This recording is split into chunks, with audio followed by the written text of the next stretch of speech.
Welcome to Pickering College. We are an independent day and boarding school for boys and girls from junior kindergarten to grade 12. Founded in 1842 as a Quaker school and established in our current Newmarket location in 1909, the mission of Pickering College is to instill in each individual the ability and responsibility to make the world greater, better, and more beautiful than they discovered it.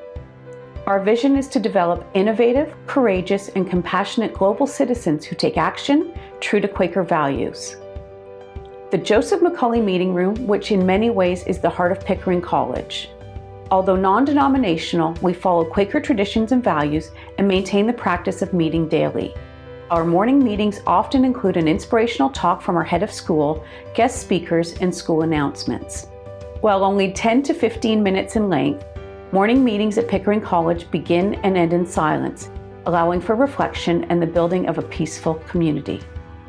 You may have noticed the impressive artwork on the walls. The collection in this room was painted by Franz Johnson, a member of the Group of Seven, and represents the provinces of Canada.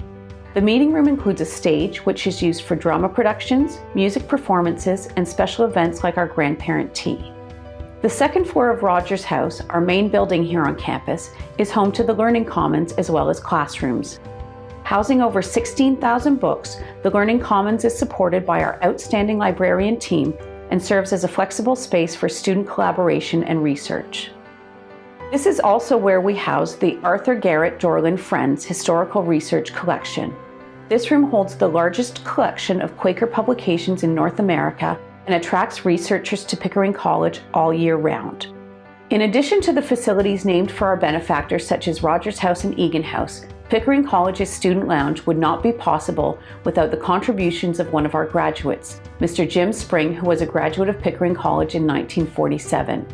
The Student Lounge was opened in 2007 and is an inclusive space for our senior students to connect, study, and socialize. Pickering offers a personalized and progressive learning environment with a faculty dedicated to preparing students for the challenges of the future.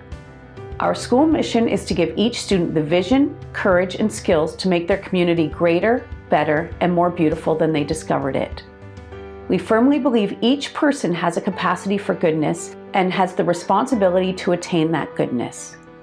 By creating a vibrant, exciting, and challenging learning environment built on trust and respect, we encourage every student to reach beyond what he or she thought possible.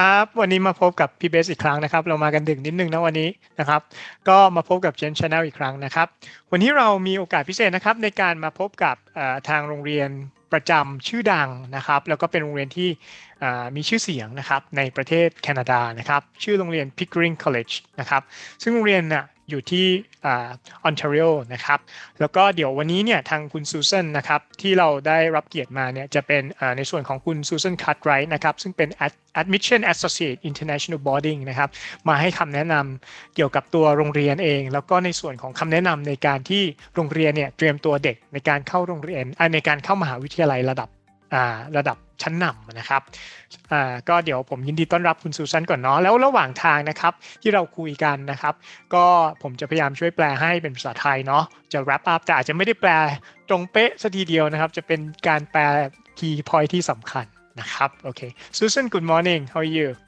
I'm great thank you how are you nice pretty good a little bit excited today me too but I think I'd rather be where you are than where I am right thank you so much for your time with us today explaining about the Pickering College and also your suggestion in order to join to prepare the students to go to the top universities as well my absolute pleasure and thank you for inviting me I'm always happy to talk about our wonderful school okay All right, we'll go Should I begin? back to I you. can begin? Yes, please. Okay, well, I'll Yes, come back please. to me then. So as you mentioned, my name is Susan Cartwright. I'm the admission associate here responsible for all the international boarding at Pickering College. I've been here for 16 years, so I have a little bit of experience, not only as a member of the community, but also as a mother. My son came here from grade 6 to grade 12, graduated, went off to university, and is now contributing to society by working. He's going for a job interview, which I'm thrilled for today, and I'm hoping, my fingers crossed, that he will move on to something he loves. One of the things he did love and I love is to talk about Pickering College. We were founded in 1842, so we've been around for a while. We're a co-ed school, so boys and girls come to us. We offer day and boarding. Our day program is from kindergarten to grade 12, and our boarding program is grade 7 to grade 12. We're located just north of Toronto, and I'm going to show you on a map in just a minute. We are Quaker founded, so we are non-denominational. We do not follow a religion at Pickering College because we have such diversity in our boarding program. We do have Quaker values and beliefs that have been with us since 1842 that we keep with us every day. We consider ourselves to be on the smaller side of a school with 460 students. 335 of them are day, and 125 live with us on campus in our residences from grade 7 to grade 12. This year we have 25 countries, but for September 2022, I'm thrilled to announce that we will be at 29 countries for attendees in our boarding program. Our average class size is 15 to 18. With COVID cohorts, we had smaller class sizes. We will probably keep many of them in smaller sizes, but some of them that have larger spaces, we can actually go up to about 18. Susan, may I ask one thing before you move on? You mentioned that the boarding is offered starting by grade 7 to 12, right? And how about international students? So most of our international students come as boarding students in grade 7. If a family wants to come to Canada in grade 4 or grade 5, they can attend as a day student. If they are traveling to Canada on a study permit, they certainly can attend as a day student and live with their parent or parents.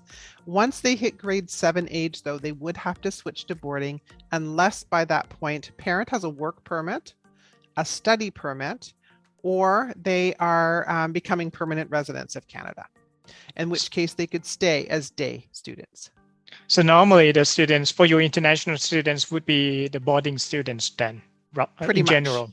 Pretty much. Yeah, all right. Yes. And how many international students in your school? I'm sorry. So for pretty much all of our boarders are international students. We do it that way because if we have too many domestic boarders, the program in boarding that we offer in the evenings and weekends becomes a little depleted because those students go home. So if we have too many domestic students, there's not a lot of students on campus to do things with on weekends. So we've kind of gone to the model there that all of our boarding students are international. I think we have 2 or 3 Canadian boarding students. But there's no difference between walking down the hall of who's a boarding student and who's a day student. We don't wear different uniforms. It's completely integrated. In the junior school, so grade 7 and under, we have a lot of international families that have immigrated into Canada in our area, from Russia and from Japan and from all kinds of places all around the world. So we do have quite a diverse community that have joined us, but pretty much everyone in our boarding program is international. Thank you. And how many Thai students will you get in this September? Well, excitingly enough, we have a wonderful boy coming from you for grade 11 for next year. And I also have another student coming for grade 9 from Thailand as well. So we have 2 for next year. We've had varying numbers from students from Thailand. With COVID, we didn't have any. But prior to that, our average would be 1 to 3 that we would have from Thailand, which is a great number. It's a great number to mix in with the rest of the students in boarding. Got you. Back to you. Okay, so this is a map of Canada, sort of a rough map of Canada, and we are located in the province of Ontario, which is sort of in the central part. And I'm just going to zoom in down here, down to Toronto in the lower part. So downtown Toronto, we're over 1 million, I think we're over 1.5 million people down in Toronto. So we get to use all the luxuries of downtown Toronto, like museums and art exhibits and professional sports activities that we take the students to. But we travel up the highway about 45 minutes to the town of Newmarket. Newmarket's population is about 80,000. It's a much smaller community that we live in. It's a very safe, small community. And as I mentioned, although we've been around since 1842, we've been on this campus since 1909. So over 100 years on this campus. And I'll show you that in a minute. We're also about 45 minutes from the airport. So we have shuttles that will pick up the students and shuttles that will take back the students when they arrive. Our diversity, as I mentioned, is really part of who we are, especially in the boarding program where all our students are coming from. It really is a wonderful melting pot. You make lifelong friends, whether you're a day student or boarding student, with people from all over the world that you keep in touch with. My son still is regularly in touch with a student he went to school with for grade 10, 11, and 12, who was from Mexico, and he sees him on Facebook all the time, and they talk on the phone usually a couple times a year. And if they can travel together, they certainly will. This is our campus, situated, as I mentioned, in Newmarket. It's a very private facility. The people that live around us know that people don't come on our campus to come walk their dog. They don't come and play on our soccer fields. They know it's a private facility and that our boarding students that live here. So just a quick tour of our campus. This end of the campus, which is our south end, this is our girls' residence. This is a south soccer field. We come around here to our softball, baseball diamond. We have our own ice arena, which is on in the winter time. We offer skating and hockey.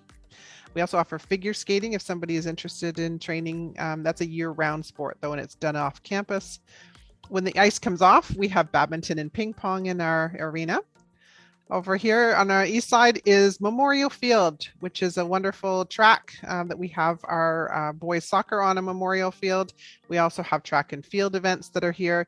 This is a track made of recycled tire. So when the students run on it, it's got a bit of bounce to it. It's good for your knees and hips and ankles. So it's a great field. Northfield here is also a soccer field for the junior school. Coming back in here is our boys' residence. We also have our own radio station, which is in here.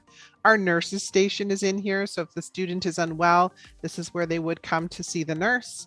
I'll kind of swing back over here. This is our dining hall and our servery, which I'll talk about, our student lounge. Our main building here is Rogers House, where most of our classes are. And then we have two gymnasiums that are here, a newer one and a little bit older one. We also have a campus that's about 10 minutes from the school that we use for our outdoor education. We take students there, whether it be in their art classes or whether the music class goes out there. It's just a great spot to get out into the fresh air and have a different place to learn. Science classes go out there and do science experiments, and the geography class goes out there to do orienteering courses. So everybody gets to use the campus, and that's not too far from our school.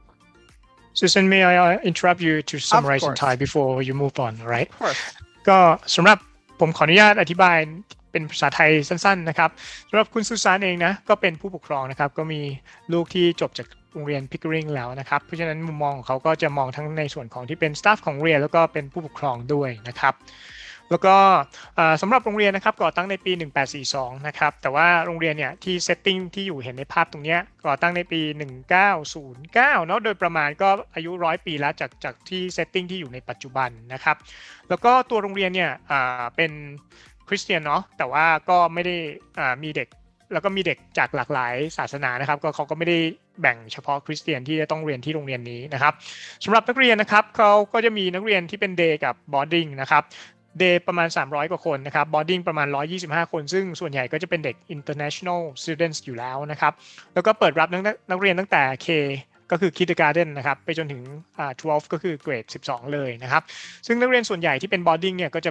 อยู่ตั้งแต่เกรด 7 จนถึงเกรด 12 นะครับ สำหรับในปัจจุบันเนี่ยก็ใน September นี้นะครับที่จะเปิดเทอมก็จะมีนักเรียนไทยประมาณ2คนนะครับที่ผ่านมาโดยเฉลี่ยเนี่ยจะมีนักเรียนไทยประมาณ 1-3 คนโดยปกตินะครับเพราะฉะนั้นเนี่ยสัดส่วนนักเรียนอินเตอร์กับนักเรียนทั้งโรงเรียนเนี่ยก็ถือว่าเป็นสัดส่วนที่กำลังดีนะก็ไม่ได้มีนักเรียนต่างชาติเยอะเกินไปหรือน้อยเกินไปนะครับแล้วก็ในส่วนของ facility ต่างๆตะกี้คุณซูซันได้พูดไปนะครับก็มี facility ที่เสร็จสับครบถ้วนเลยไม่ว่าจะเป็น boarding house ที่อยู่ในโรงเรียนเองนะครับแล้วก็ที่มากไปกว่านั้นก็จะมี ice arena ที่เป็น ice skate นะครับแล้วก็ของตัวเองเลยนะแล้วก็มีในส่วนของสนามกีฬาต่างๆนะครับแล้วก็ตึกอาคารเรียนต่างๆซึ่งเดี๋ยวคุณซูซันคงจะได้พูดต่อไปนะครับเบื้องต้นประมาณนี้ก่อนนะครับเดี๋ยวกลับไปที่คุณซูซันนะครับ back to you Susan Thank you.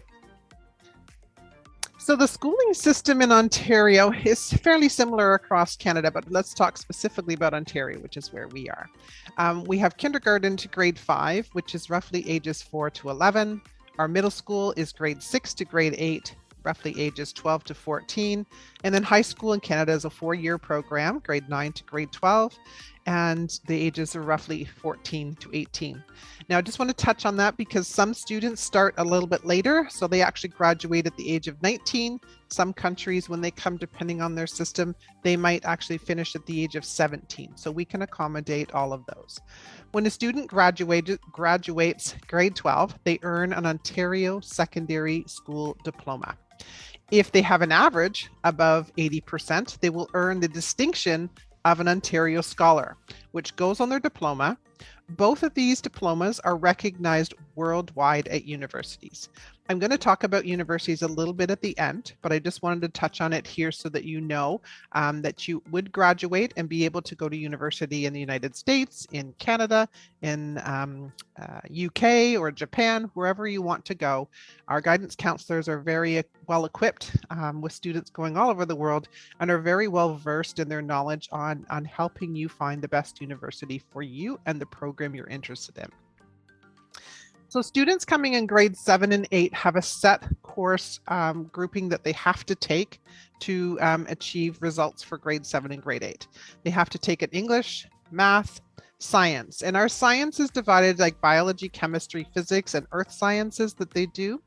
History and geography is a half year each that are shared in time. It is Canadian history and Canadian geography, but it's still quite interesting as much as, it's not necessarily worldwide history at that age. It does spark an interest for many of the students that take it. Students also required to take phys ed or PE or gym classes, depending on where you're from. French and ESL. So students in Canada have to take French up to the grade 9.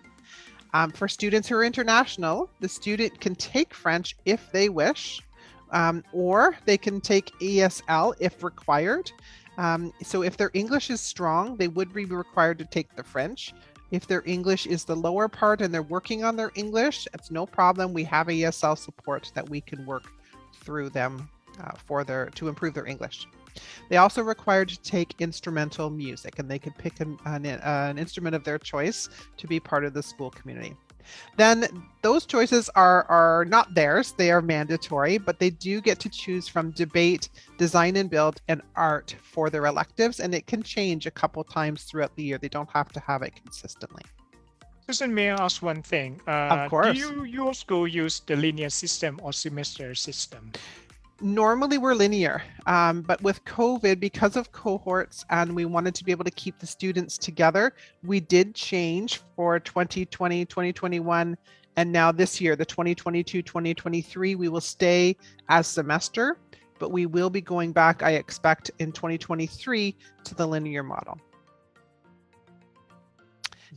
In high school, so here's a little bit of breakdown. Anything in sort of the bluey gray color are mandatory courses based on the grade that you arrive. So if you're coming in grade 10, you would have to take English, math, science, history, and careers and civics, which is a half course each. Then you have a choice from, I think in grade 10, there's about 8 or 9 different courses that you could take as your elective. And that varies between music, vocal, music instrumental, art, drama, Spanish, law, accounting.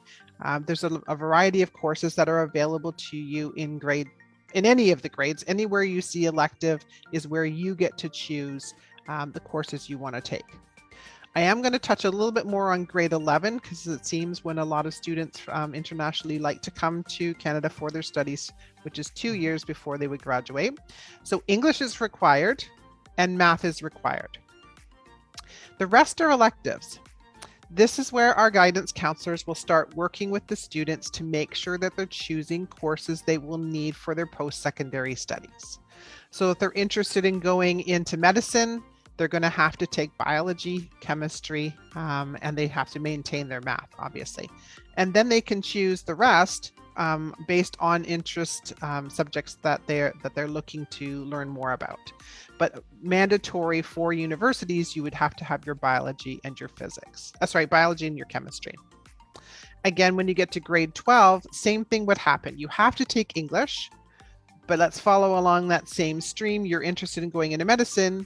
You want to take biology, chemistry, and you need to have your functions and your advanced calculus as well.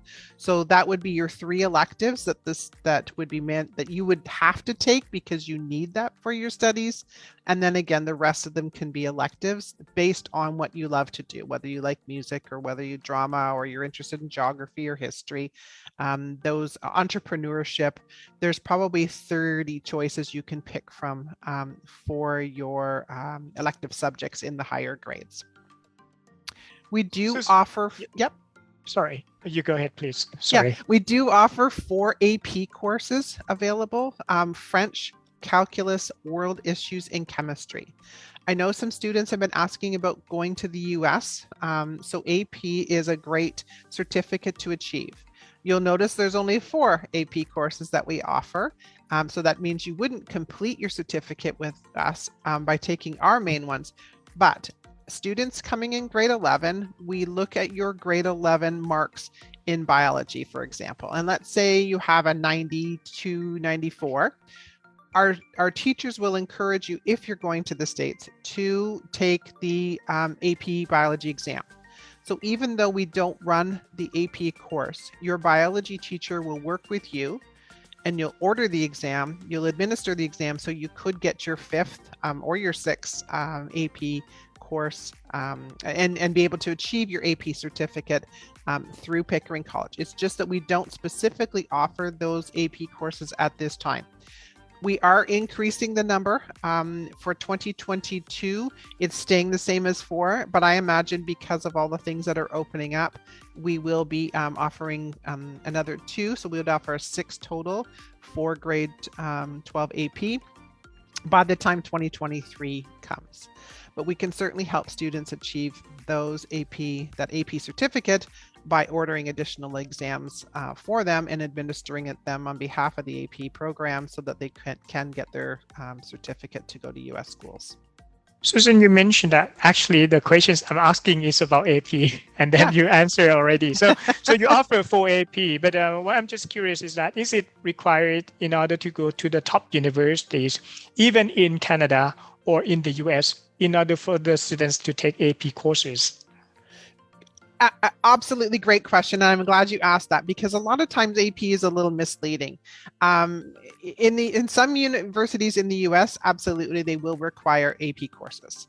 In some universities in Canada, I don't think it's necessarily a requirement. It's just great to have. So if you want to get into engineering and you take the AP calculus, it's a bonus on your portfolio when you're applying to the school to have that AP calculus. You'll still have to take your first year maths for engineering, but having that already done will help you in that program. So it's not going to be as a challenging course in your first year university when you're already trying to adjust to, being away from home and a really focused program. It will sort of ease that pressure if you already have taken that AP course.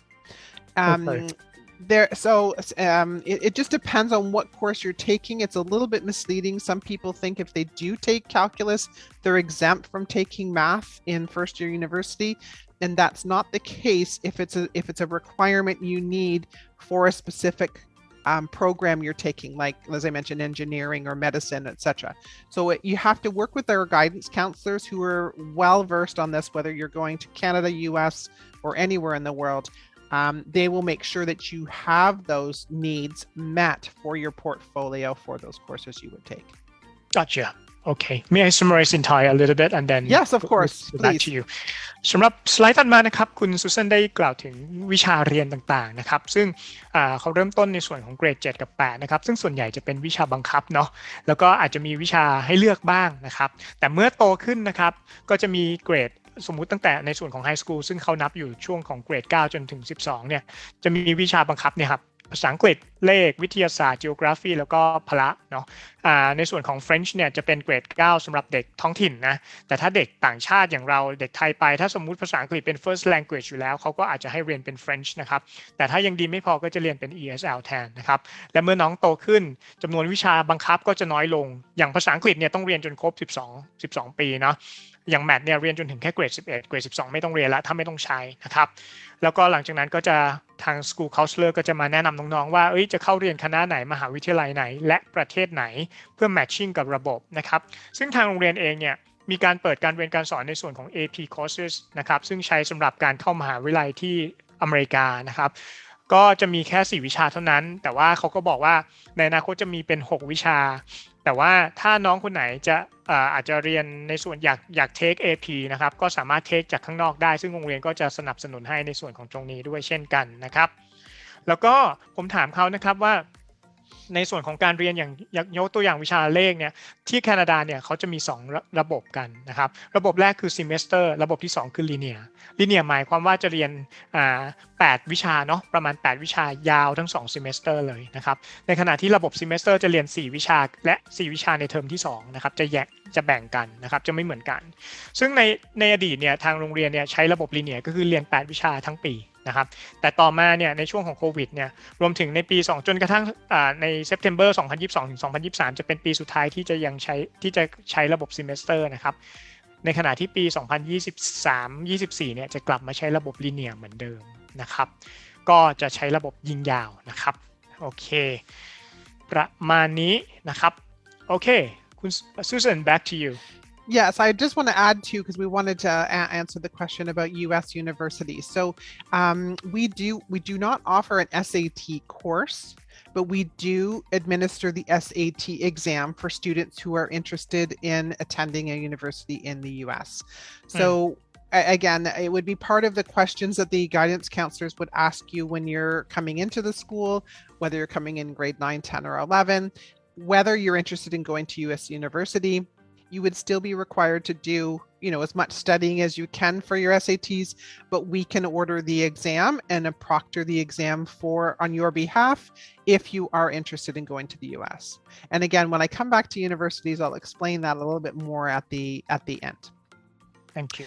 So at the end of our academic day, we have a co-curricular block. So this is a mandatory time for you to try a new club or team or sport that you're interested in.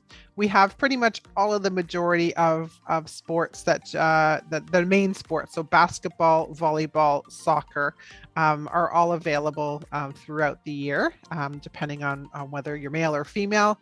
We also offer some unique programs like our radio broadcasting and our radio station, which we have. We have a ski and snowboard team, which is in the winter time. We have drama. We do a major production every other year. And on the off year, we do 2 smaller productions. So that way students get a little more chance to be in the lead roles because we space it out a little bit smaller. So this happens every day from 3:30 till 4:30. Part of your circle of care, if you're coming in grade 7 or grade 8, would be your homeroom teacher. Your homeroom teacher you're going to see every day. They won't be teaching you all your subjects, but they will see you every morning as school starts, take attendance and check in with you to see how you're doing. They also communicate with our boarding crew, which I'll talk about in a minute.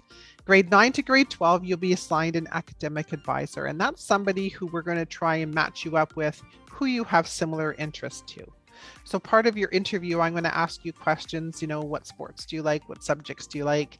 And that's how we sort of base who we could put you with for an academic advisor. So if you tell me you love biology and your favorite sport is volleyball, I'm going to try and match you up with the teacher that coaches the volleyball or the biology teacher. So those two would sort of be my top picks for you to be in your as your academic advisor. You see them every single day at morning meeting. You eat lunch with them 3 times a week, and you will meet with them one-on-one every 3 weeks to set goals for yourself and to make sure you're achieving those goals. They will work with you to come up with strategies, whether it be extra study time or working with a buddy on cue cards and coming up with some strategies of different ways to study to get those things ingrained into your mind for success in your exams. Both of our homeroom teacher and our academic advisors communicate quite regularly with your care in residence. So you will have a family that you belong to, and you will have a family head. These family heads are also called associate faculty. They're graduates from university with their teaching certification. They're usually fresh out of university, and we scoop them up to come and live in residence with you.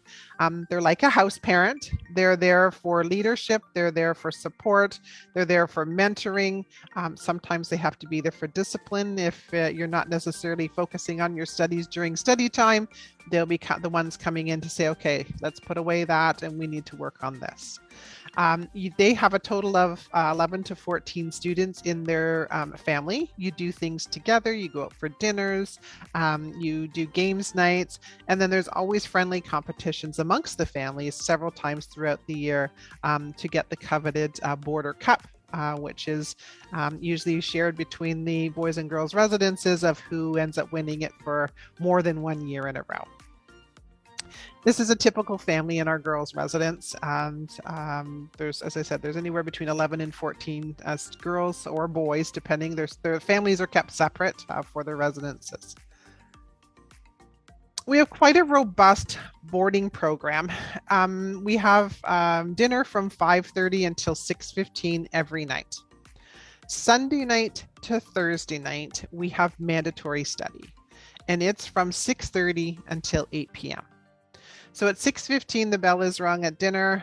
Everybody heads out and goes and gathers up their books and goes to the designated room that they would have their mandatory study. The associate faculty, who I mentioned earlier, are floating around and working with students who might need help on their homework. As I mentioned too, that they all have their Bachelor of Ed, so this is their experience that they get to be able to be hired amongst local school boards once they get the experience of working with our students. So they're there to help. They're there to guide.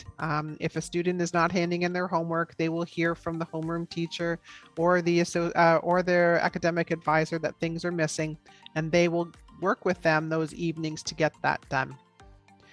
Once the study is done at 8 p.m., now it's free time for the students. We plan 2 activities each night that the students can either participate in if they wish, or they can just hang out with their friends, or they can do their laundry. But things like baking cookies, that's usually Monday nights. It's a popular one where a lot of students want to participate in. We have yoga classes, we have badminton, we have dodgeball, different games that they do. We also have a couple of different clubs, like there's a penny stock club. So students are interested in learning about savings and buying stocks. They work with this group just to sort of learn what the lingo means and what's Bitcoin, which we try and stay away from. But we want to educate the students because a lot of times they haven't had that chance to know how to put money away or save money or save for their future. So this club sort of teaches those things, those life skills that aren't necessarily coming up in school or they haven't had a chance to learn yet at home. So those activities are included in their boarding fees in the evening. On weekends, though, we do have an opportunity where we take students off campus, and it's opening up more and more with COVID restrictions being lifted here.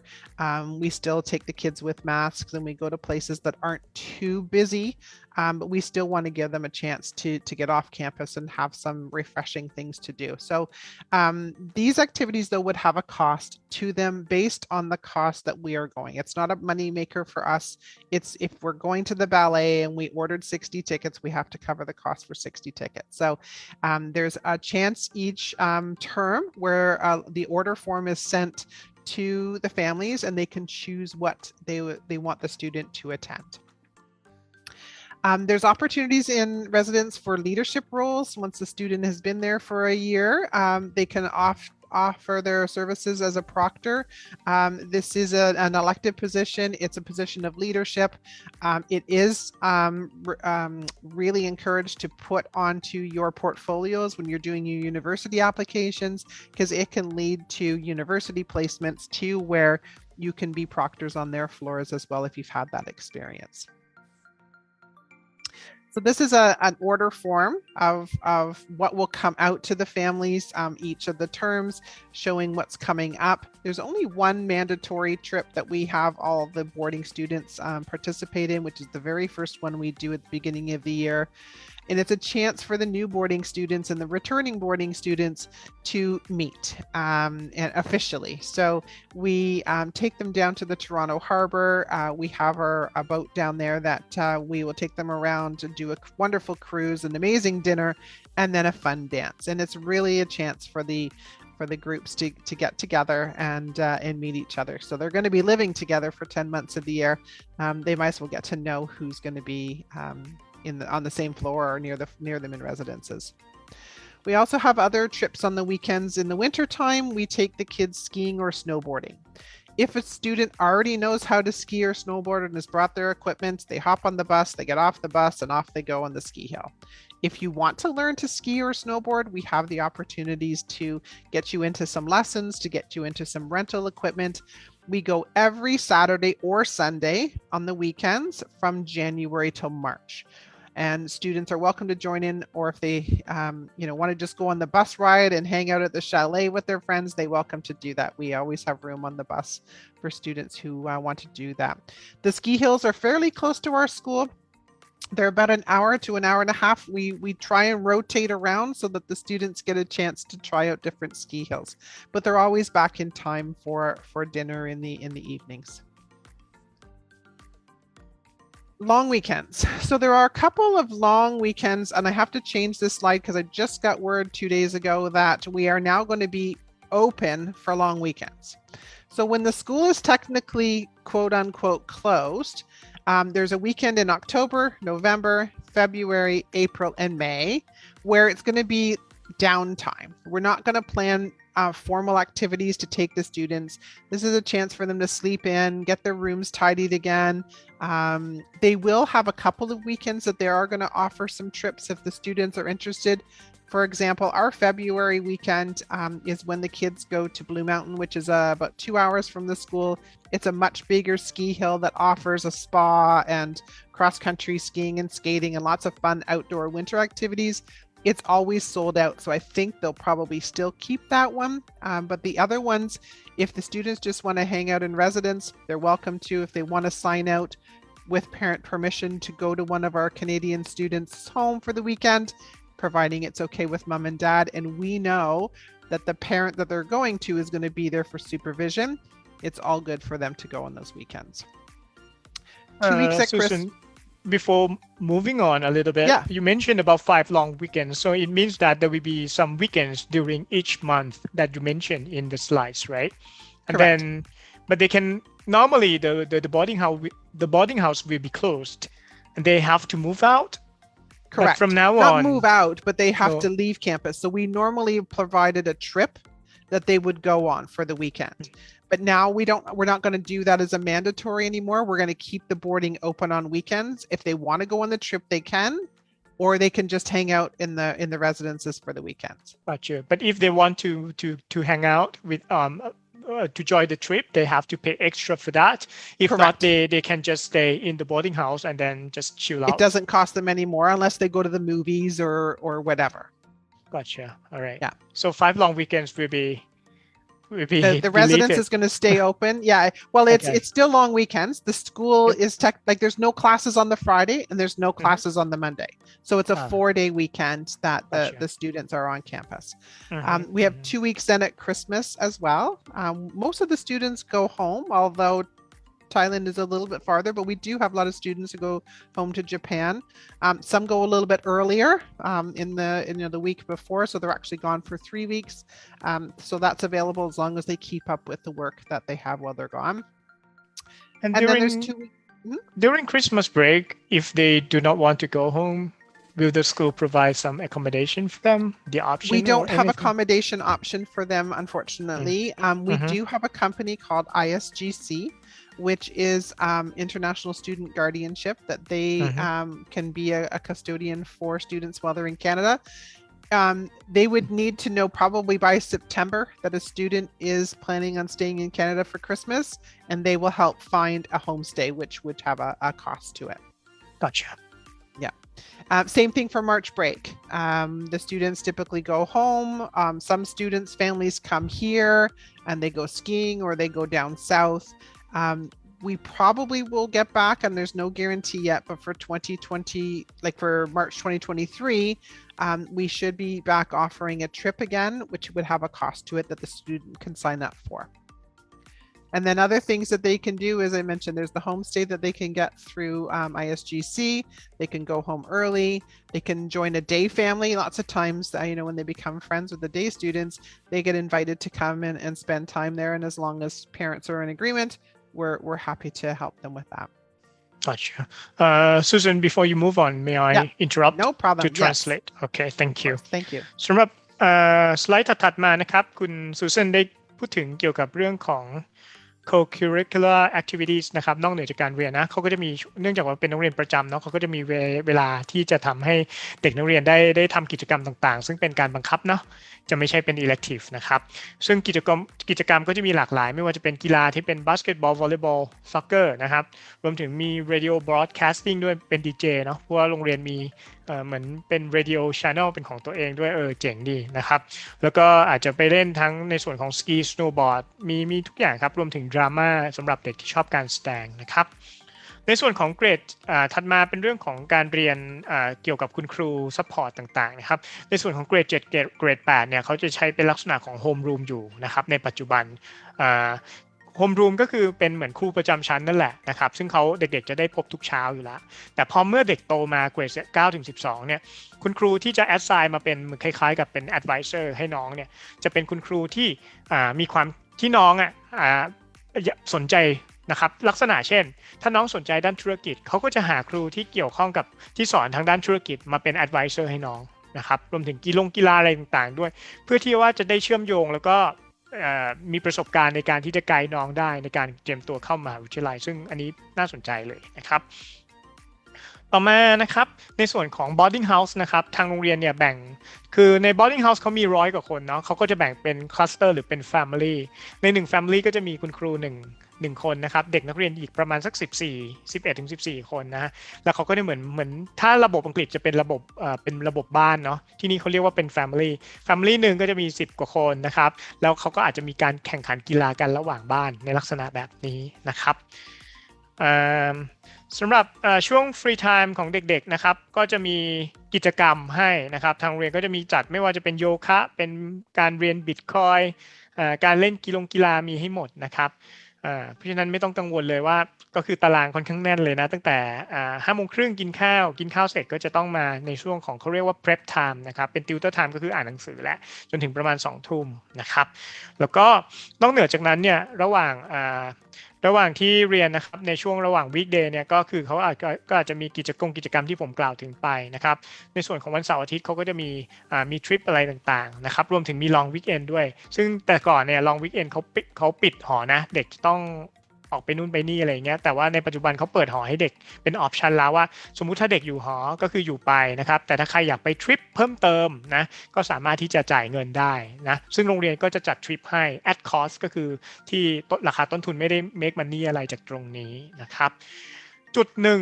ก็คือเรื่องของช่วงเบรกนะครับทางโรงเรียนจะมีเบรก2เบรกนะครับคือคริสต์มาสกับมาร์ชนะครับซึ่งเป็นการหยุด2สัปดาห์นะซึ่งช่วงนี้หอพักจะปิดเพราะฉะนั้นน้องๆจะต้องกลับเมืองไทยหรือว่าอาจจะต้องหาการ์เดียนหรือไปหาโฮสต์แฟมิลี่อยู่นะครับซึ่งโรงเรียนก็จะให้คำแนะนำได้ด้วยเช่นกันนะครับ alright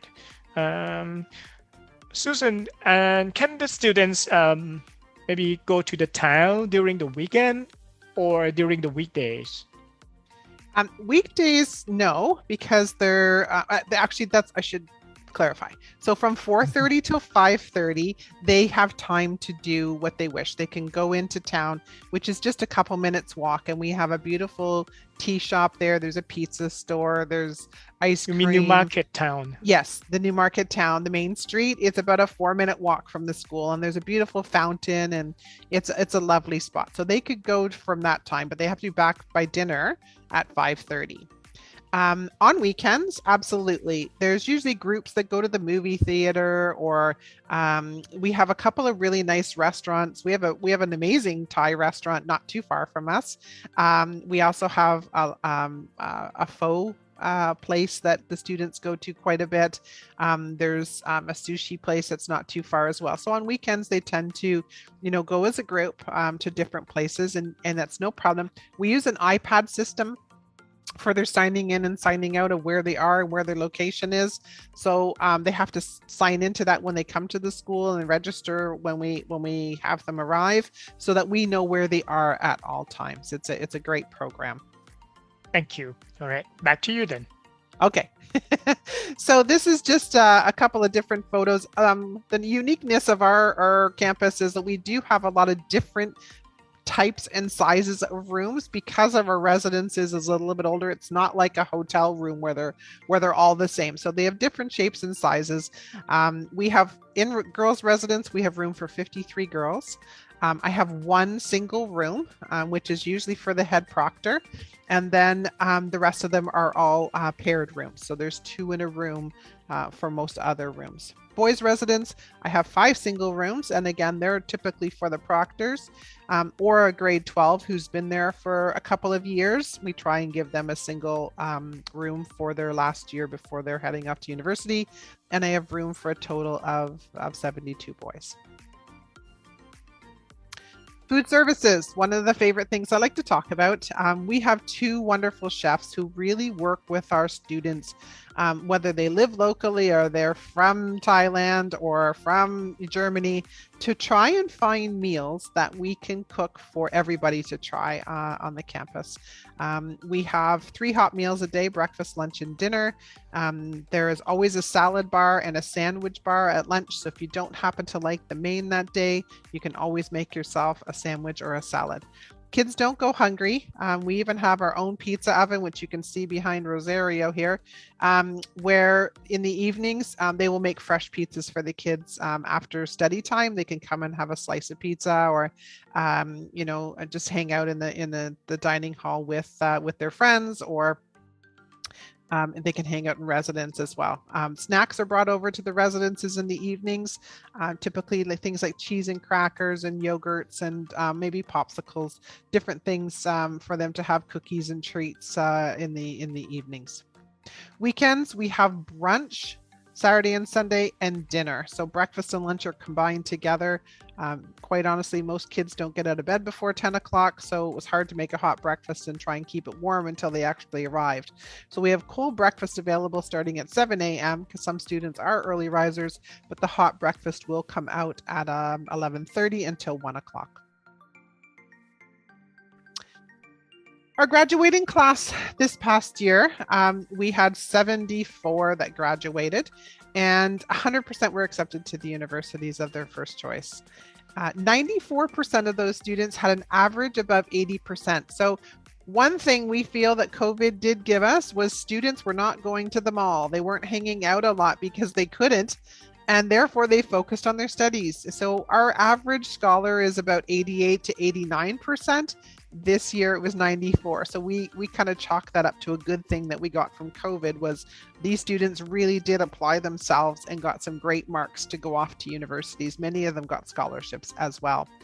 The students can go pretty much anywhere they want to go. And as I mentioned earlier, our guidance counselors will start working with the students to make sure that they're choosing the courses they need for their post-academic studies. Some students come and they have no idea what they want to take. So they will keep them on a general path. So if they want to go into the sciences, they're covered. If they want to go into engineering, they're covered. If they want to go into medicine, they're covered. So they really want to make sure that they're not limiting themselves in that grade 11 when it's critical to decide which way you want to go. They will work with them to make sure that they are choosing those courses that they need. As I mentioned, we'll go to the next slide. So where do our students go? So this past year, I have a breakdown of where they go. 89% of our students stay in Canada for their post-secondary studies. Many stay in the Toronto region. University of Toronto is quite popular. McMaster is very popular for medicine. Engineering is Waterloo. Guelph's popular for veterinary. Business is very popular when you to go to Western or to go to Queen's. So they're and the McGill for bilingual studies and maths are also offered at McGill. Ottawa has a lot of requests as well. So it just depends on where the students are interested in going. They get to do their research. They do a lot of different tours, whether it's virtually. There is a big university fair in Toronto, usually at the end of September, that we take the students down to. I'm sure with COVID, restrictions being lifted, we'll be able to go back and do that again this September. If they want to go to UBC, they certainly can. And many of the schools and universities will require portfolios of your collection of things that you have done, your volunteer work, things that you do in your school community. All of those things are considered as part of your applications because there are very competitive programs that the students apply to at U of T and at Waterloo. We've had several students who have applied for the engineering program at Waterloo, and their portfolio is super thick of things that they needed and added on to it so that they were one of the top picks to be able to go to Waterloo in that selective program. Susan, one thing before you can I interrupt? In order to go to Canada universities, do the international students need to take the SAT, just like in the US universities? No, there is no testing required. There would be English proficiency required. If you've come to Canada for grade 11 and grade 12, you will get the Ontario literacy test done in grade 11, and that you can use for your post-secondary studies in Canada. That will check off the English requirement. All right. Yeah, SAT is not required in Canada. It comes mainly from your portfolio, as I mentioned, that add-on that you have for the competitive programs, and then also for your English proficiency for international students. But even if the students do not need to use it to go to the Canadian universities, for your school, do you have a SAT preparation in order to prepare the students for going to the US universities? That's what I mentioned earlier. Yeah, so the guidance counselors will, when they first plan on coming to Pickering, we start working with them for course selections. The guidance counselors will ask them if they know where they're interested in going for post-secondary. So if they do say they're interested in the US, then they will. There's a couple places they can direct them for the SAT prep, but we can administer the SAT exam. We can order them. It depends on each year. Like last year, we only had 3 students that applied. As you can see, 7% went to the US. Not everybody needs an SAT to go to the US, depending on what they're taking. So we had, I think there was only 3 students out of the 74 that graduated that wrote the SATs to go to the US. Gotcha. So every year it's different. So we can administer the test, but we don't have a prep course now. When you mention administer the test, so it means that the test will be sent to the school, and then the staff of the school can evaluate for the students, right? Correct. So they don't have to travel. Correct. Gotcha. Yes. All right. Yeah. Okay. Yeah. So And then the balance 4% went to other parts of the world. We had a student go back to Japan. We had 2 students go back to Singapore. I think 2 or 3 went to the UK last year. And then we had a fellow go back to Germany as well for his post-secondary studies as well. So every year it's different. Some students, sometimes it's like 82% stay in Canada. It used to be higher, students going to the US, but it's not as popular as it used to be for our students. I think it could be the political unrest, it could be the dollar value. So it just varies. It used to be fairly popular when there were lots of scholarships that were given down in the US. That's sort of dwindling. It's not as much as it used to be. So I'm not 100% certain why. It doesn't sort of follow a pattern or a checkbox that I can sort of pinpoint and say this is kind of why, but it could be that the Canadian universities are super strong and recognized worldwide. So the depending on what the student wants to take, there could be other options for them to go or stay in Canada. Thank you, Susan. Let me summarize before you move on to the last part. Okay.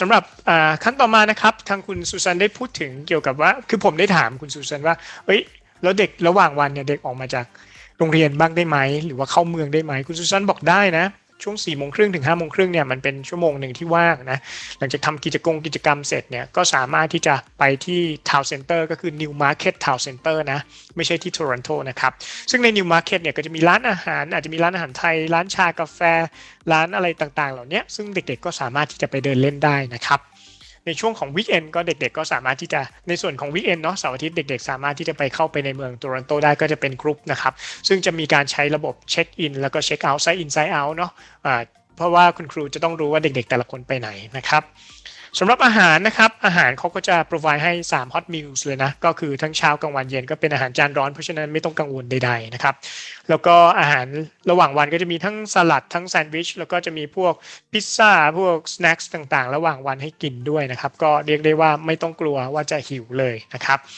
ในส่วนของผลการเรียนนะครับ 100% สำหรับเด็กที่จบจาก Pickering College เข้ามหาวิทยาลัยได้นะครับโดยที่ส่วนใหญ่นักเรียนส่วนใหญ่เกือบ 90% เรียนต่อที่แคนาดานะครับที่เหลือนะครับอาจจะประมาณสัก 7% ไปที่อเมริกาแล้วก็ 3-4% ก็คืออยู่ทุกมหาวิทยาลัยอื่นๆนะซึ่งแต่ละปีตัว percentage ตรงนี้ก็จะแตกต่างกันไปนะครับแต่โดยคร่าวๆเนี่ยเด็กส่วนใหญ่ก็จะอยู่ที่แคนาดาต่อนะครับเพิ่มเติมครับผมได้ถามคุณซูซันว่าแล้วอย่าง SAT เนี่ยสำหรับการเข้ามหาวิทยาลัยที่แคนาดาเนี่ยจำเป็นไหมเขาบอกว่าไม่จำเป็นนะในส่วนของ SAT จะใช้สำหรับมหาวิทยาลัยที่อเมริกาเท่านั้นแต่ในส่วนของ AP นะครับก็จะมีประโยชน์ทำให้โปรไฟล์ดูดีสิ่งสำคัญก็คือขึ้นอยู่กับพอร์ตโฟลิโอที่น้องเตรียมไปนะครับแล้วก็รวมถึง GPA ด้วยนะครับเดี๋ยวเราจะเข้าสู่ช่วงสุดท้ายครับ back to you Susan So let's talk scholarships to attend Pickering College because I know it's a very expensive program to come to. It's well worth it, but it is quite expensive. So we do offer scholarships to students who are either excelling in their academic excellence or whether they might need some financial assistance. So I was mentioning earlier to Seth that it's something you want to apply for early. The longer you wait, the more that's given out, that's allocated out. It's best if you can get it in before your application in before December 1st for the next year that you're considering. So if you're looking for September 2023, try and get all your documents in by December 1st or sooner if you can. And as part of the application, it's a separate application that needs to come in. When you work through your agency, you can ask them to get you that separate application, and it's uploaded in the student portal under their additional documents. So the range is anywhere between 5,000 and 30,000 Canadian that can be applied towards their tuition.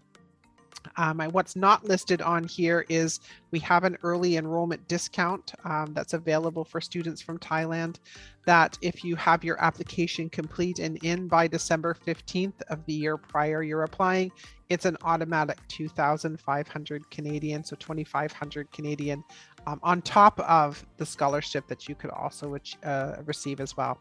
So overall expenses, the 50 to 70,000 varies between whether you get 5,000 or 30,000 and your total expenses. So it's about 82,000 if you need ESL, and it's about 80,000 if you don't. And that would include everything other than your weekend trips. So your health insurance is in there, your books, your uniform, all of that would be included in that. And as I mentioned, your agent can help you with the fees at a glance, which outlines all of the expenses. So there's no surprises. You're not going to get a bill and say, oh, I wasn't expecting I had to pay for that. We outline it all for you, and the agent can provide it for you. Do you want to review this? Yeah. Yes, but one quick question. Normally, how do you consider for the students to get the scholarship? Is it academic scholarships or kind of like other kinds, like sports or achievements or something like that? It's everything. So academic, obviously, they need to have strong academics, but it doesn't have to be consistently. So not everybody is going to be amazing in music.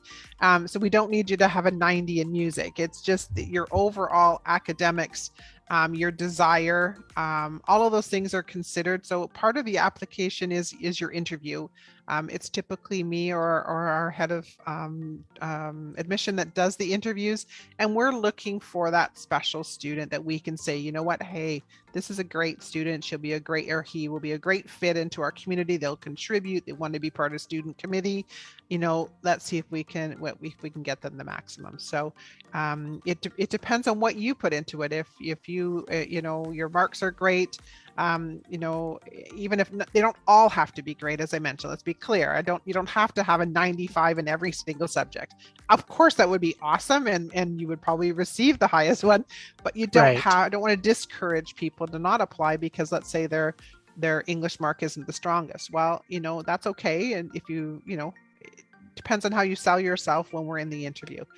A lot of students are nervous during the interview.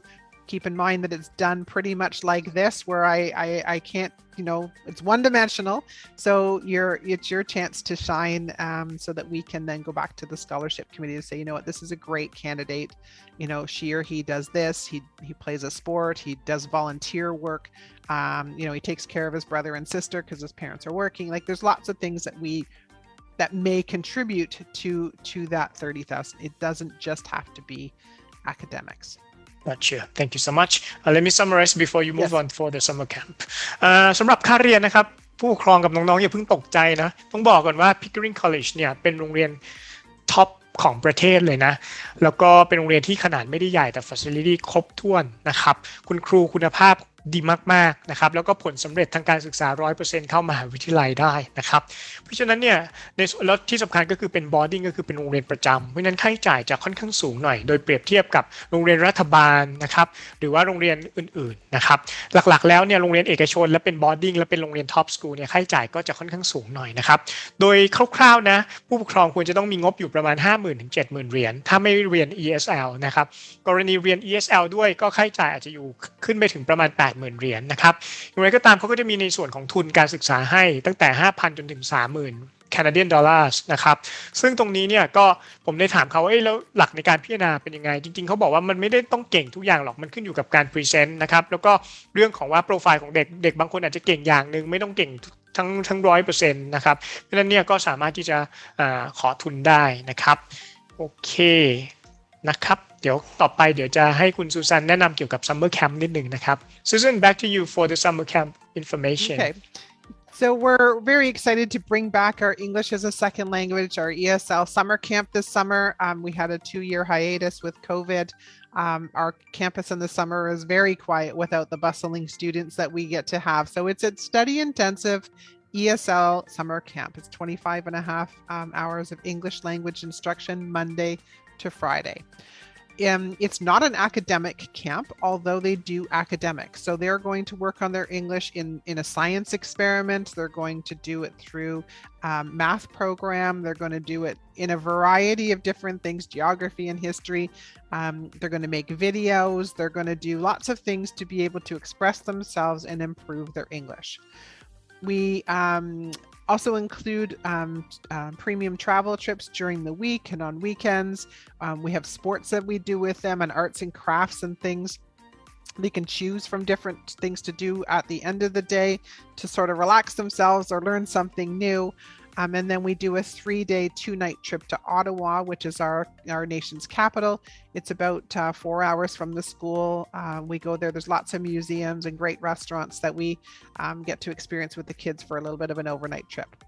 Then when we return to the school, the second last day of the camp, which there are 2 4-week sessions, a July session and an August session, we do an English proficiency test. We do the TOEFL junior test, and usually within 10 days of you being home, you would receive a copy of your results to see your successes of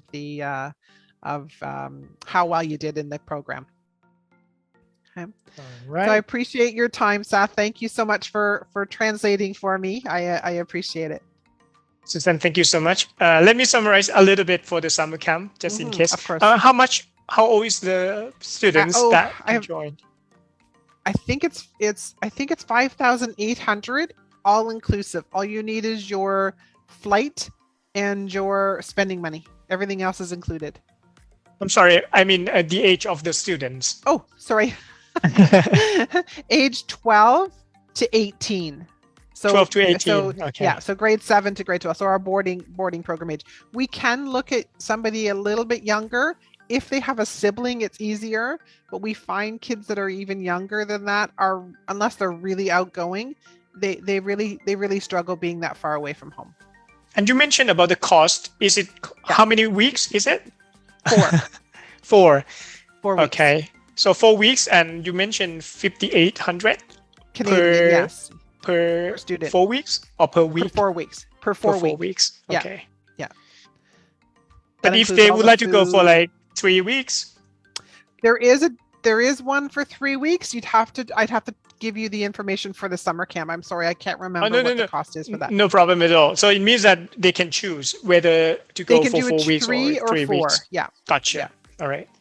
โอเคก็สำหรับตัว Summer Camp ของโรงเรียนนะครับก็มีจัดขึ้นที่โรงเรียนเลยนะแล้วก็หลักๆก็เป็นการพัฒนาภาษาอังกฤษแต่ว่าภาษาอังกฤษเนี่ยจะเป็นเชิงของการใช้คอนเทนต์ต่างๆไม่ว่าจะเป็นในส่วนของวิชาวิทยาศาสตร์ประวัติศาสตร์ geography นะครับเข้ามารวมถึงแมทนะเข้ามาเกี่ยวข้องในเรื่องของการเรียนจะไม่ได้แบบเรียนภาษาอังกฤษเพียวๆแบบนั้นนะครับแล้วก็มีทริปต่างๆด้วยไม่ว่าจะก็จะไปที่เมืองหลวงที่ออตตาวานะครับค่าใช้จ่ายอาจจะอยู่ประมาณ 5,800 เหรียญแคนาดานะครับรวมค่ากินอยู่ค่าเรียนนะครับจำนวนทั้งสิ้น4สัปดาห์ด้วยกันรับเด็กตั้งแต่อายุ 12-18 ปีนะครับโอเค Susan thank you so much for your time and your information I really appreciate for your kind support on this and I hope that Pickering College will be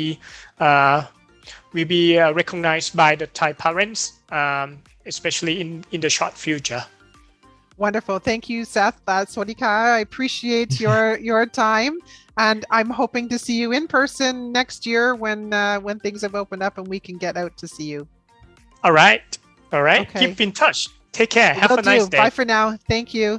Thank you. Bye bye. ก็ต้องขอบคุณผู้ปกครองที่อยู่ชมจนจบนะครับในครั้งต่อไปนะครับเราจะไปคุยกับอีกหนึ่งโรงเรียนนะครับเป็น International School ที่Torontoอยู่ใกล้ๆในเมืองเลยนะครับซึ่งชื่อโรงเรียน Bronte College นะครับซึ่ง Bronte นี่จะมีเด็กไทยจำนวนเยอะหน่อยนะครับเพราะว่าค่าใช้จ่ายจะลดลงมาหน่อยไม่หน่อยละลดลงมาค่อนข้างเยอะแต่ว่า ก็จะเป็นคนละแนวเนาะก็ถ้าใครมีเรื่องของค่าใช้จ่ายที่มากหน่อยก็อาจจะมาที่Pickering นะแต่ถ้าค่าใช้จ่ายจำกัดหน่อยร้านต้นๆก็อาจจะลองพิจารณาที่ Bronte College นะครับซึ่งเราจะมาพบกับคุณแจ็คกี้อามัดนะครับเป็น Admissions Manager ในวันที่19 เมษายนนะครับเวลา 1 ทุ่มตรงนะครับยังไงเดี๋ยวมาชมคอยติดตามชมกันนะครับก็ขอบคุณสำหรับการเป็นกำลังใจให้ในการรับชมนะครับหวังว่าข้อมูลจะเป็นประโยชน์กับผู้ปกครองแล้วก็น้องๆทุกคนนะครับขอบคุณครับสวัสดีครับ